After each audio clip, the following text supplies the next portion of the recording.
Les repas et les collations peuvent être bons pour vous et pour la planète. Aujourd'hui, on va préparer une soupe faite à partir de restes de légumes.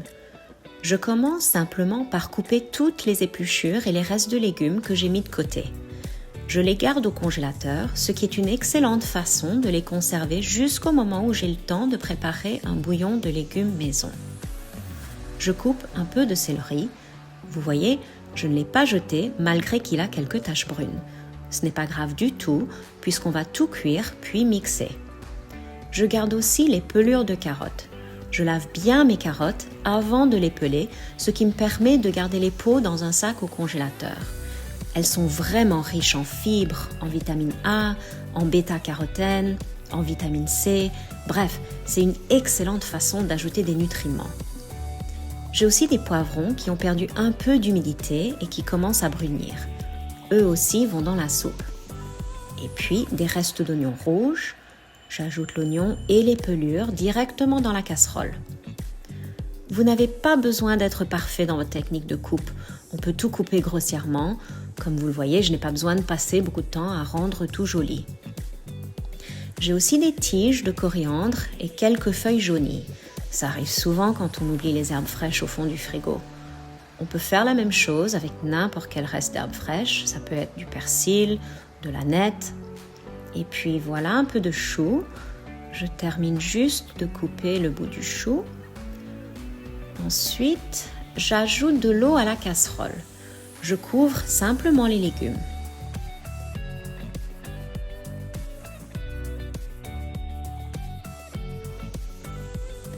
Et maintenant, je laisse cuire tout ça à feu moyen pendant environ une demi-heure avec le couvercle jusqu'à ce que les légumes soient bien tendres.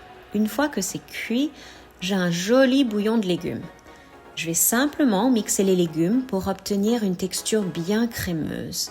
Et ça, sans crème ni produits laitiers. C'est vraiment les légumes eux-mêmes qui donnent cette onctuosité au potage. Je mets donc tout ça dans le mixeur en ajoutant pas mal de bouillon pour avoir une texture de soupe agréable. Une louche, c'est très pratique pour ça. Vous savez, les gens me demandent souvent « Est-ce que la cuisson fait perdre des vitamines ?» Eh oui, dans une certaine mesure, la cuisson des légumes fait perdre un peu de nutriments. Mais les fibres et les aliments nutritifs qui restent ici sont tous mélangés dans la soupe. On ne les sépare pas, ce qui permet de garder une soupe très riche en nutriments, même si on perd un peu de vitamines en cuisant les légumes.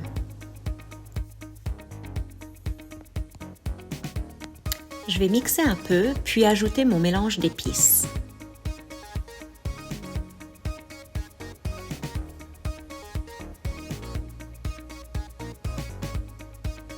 J'utilise un mélange d'épices maison, de l'ail en poudre, du curcuma, de l'origan séché, du cumin, du poivre. En gros, je mélange les restes d'épices que j'ai et ça donne une saveur riche et délicieuse sans aucun sel.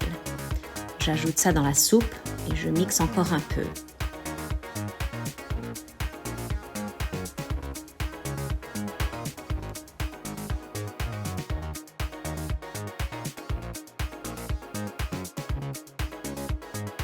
Une fois que c'est fait, je vais servir la soupe dans mon bol comme ceci.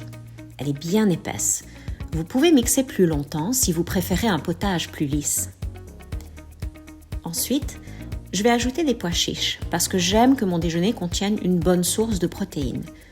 Ce sont simplement des pois chiches en conserve que j'ai rincés et égouttés. J'en mets pour couvrir environ la moitié du bol. Ça fait à peu près une tasse, ce qui est parfait. Ensuite, je prends un peu de persil que j'ai lavé et égoutté. Et je le hache pour ajouter une touche de verdure parce que ma soupe est surtout composée de légumes oranges et rouges. Donc j'ajoute mes légumes verts aussi.